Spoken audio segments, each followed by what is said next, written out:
Hello, my name is Lisa Devine, and this is my audience.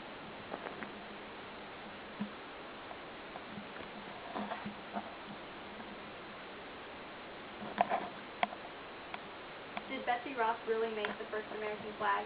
There's so much controversy about whether she made the flag or it's just a story that became legend. I'm going to cover the two different sides of the story and explain to you why some people believe her story and why some people doubt her story. Betsy Ross was born Elizabeth Griscom. Her great-grandfather, Andrew Griscom, migrated here from England, and he first came to New Jersey and then went to Philadelphia in 1680. Betsy was born into a Quaker family. She was the eighth of 17 children. Betsy married 3 times. Her first husband was John Ross. Betsy and John started an upholstery shop that Betsy continued to work into the 1827. John was wounded in an explosion, and he died soon after, leaving Betsy a widow and childless at the age of 24. In 1777, Betsy married her second husband, Joseph Ashburn. Betsy and Joseph had 2 daughters together, Zillah, who died at a young age, and Eliza. Joseph died in a British prison from an unknown illness. Her third husband was John Claypool. Betsy and John have 5 daughters together, Clarissa, Susanna, Rachel, Jane, and Harriet. Harriet died at only 9 months old.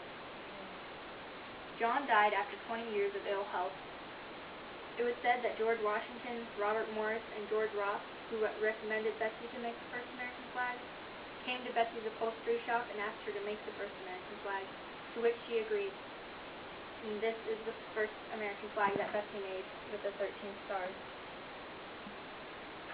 And this is the American flag today. With the 50 stars.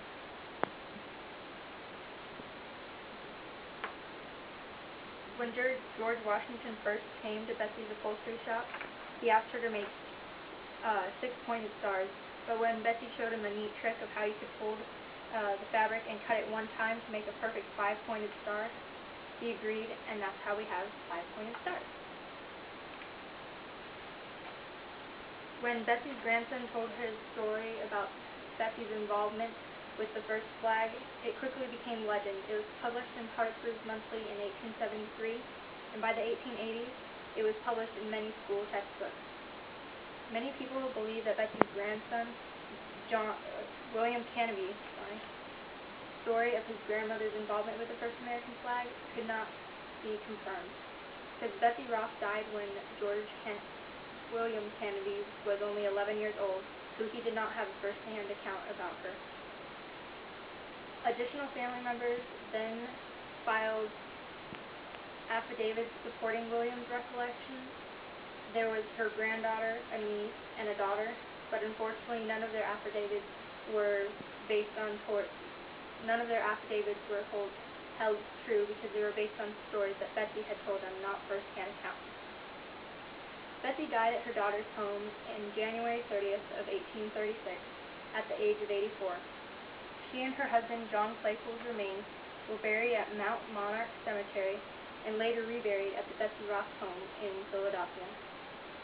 The remains can still be viewed today.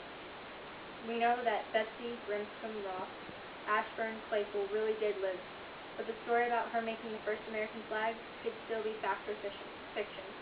So the question still remains, did Betsy Ross really make the first American flag? I guess you have to decide for yourself.